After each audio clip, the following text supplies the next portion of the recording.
Right now, as we speak, there's a ticking time bomb out there.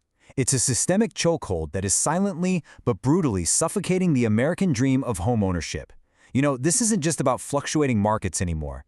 This is a deep, investigative look into a real nightmare scenario. The traditional paths to wealth building, they are literally crumbling beneath the feet of the working class. We're decoding the April 2026 housing crisis today, and honestly, what the data reveals is nothing short of a systemic collapse for prospective buyers. And here is the scene of the crime: $417,700. Just let that sink in for a second. This is the staggering median existing home sales price recorded in April 2026. It's an absolute all-time high, and quite frankly, a devastating blow to anyone who thought they could just save up a reasonable down payment. If you're an average worker trying to buy a house right now, this number is a fortress wall, and it just keeps getting higher. But the real agony here, it lies in the timeline. We are talking about 34 months of unrelenting pain. Think back to mid-2023, when 30-year mortgage rates first breached that terrifying 7% mark. Conventional wisdom told us all, hey, just wait it out. The market absolutely has to correct. But look at how this progressed. Instead of a correction, the median entry cost actually climbed to $414,000 by April 2025, and then slammed into that record $417,700 in April 2026. This 34-month streak of year-over-year price appreciation actively punished anyone who tried to step aside and wait. Patience wasn't rewarded here. It was heavily penalized. Section 1. The crash that never came.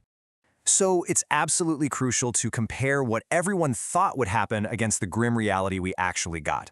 The false hope was that a severe macroeconomic recession and deep buyer fatigue would finally force valuations to plummet. People were desperately waiting for a lifeline. But the nightmare reality, a very modest housing supply stepped in just enough to stabilize prices. It entirely prevented a crash, and instead it sparked a 34th consecutive month of brutal appreciation. The warning signs were flashing red everywhere. In any normal world, these were the textbook symptoms of a dying market. Existing home sales completely dropped to a 4.02 million annualized pace. Consumer sentiment totally plummeted to 49.8 on the University of Michigan Index, literally the lowest in a 12-month period. And inventory even crept up to 4.4 months of supply. By all accounts, the patient was on life support, right? Yet miraculously, none of these forces managed to bring down the price tag. Which brings us to the core issue, the crumbling foundation of supply. The drop in sales volume is massive. We're at 4.02 million annualized sales right now, whereas before the pandemic, a normal volume was well over 5 million. Builders are producing an average of 1.365 million housing starts. That's just enough to act as a tourniquet to stop the market from bleeding out completely, but it is totally starving desperate buyers. It stabilizes things for sure, but it never floods the market enough to bring prices down. Section 2. Trapped by high rates. Now, this brings us to the multi-million-dollar question. The Federal Reserve actually dropped the upper bound of their target rate to 3.75%.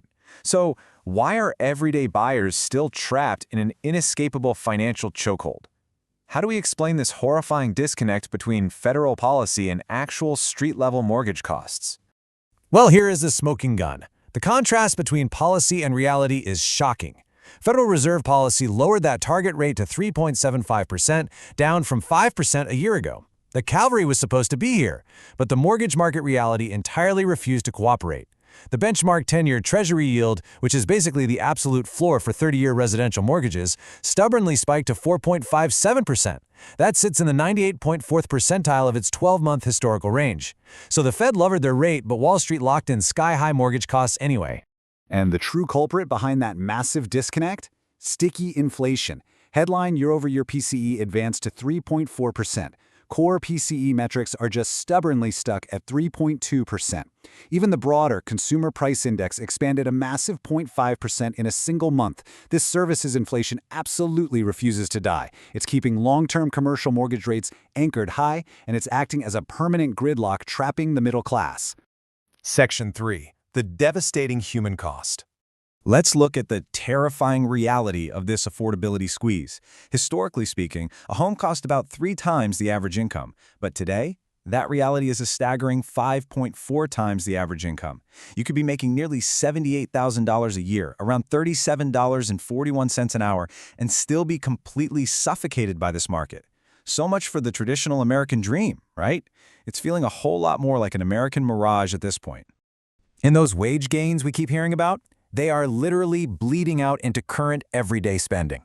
The personal savings rate has shrunk from 5.2% a year ago down to just 4% today. Families aren't saving for a down payment, they're being drained dry just trying to survive the rising costs of food, gas, and utilities. The whole dream of saving up is being destroyed by the sheer, unavoidable cost of just existing. Section 4, no way out. So how exactly does this nightmare scenario work? Let's break down the anatomy of this locked market. Step 1. Supply stays just low enough to act as a floor, preventing the market crash that buyers desperately need. Step 2. Sticky inflation ensures long-term borrowing costs remain agonizingly high, entirely regardless of what the Fed does. And Step 3. Wage growth completely fails to bridge the gap of that massive 2020 price surge. When you combine all these forces, they create an inescapable financial chokehold.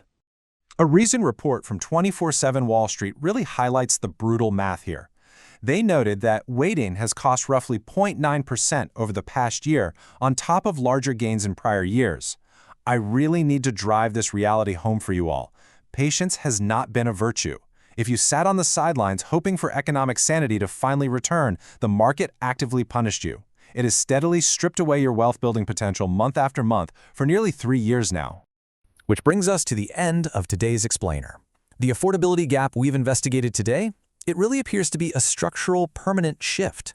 The traditional path to the American dream is quite literally crumbling before our very eyes. So my ultimate question to you is, are you staying hypervigilant? Are you truly prepared for this new, unforgiving economic reality? Keep paying close attention to the data, because the rules of the game have entirely changed.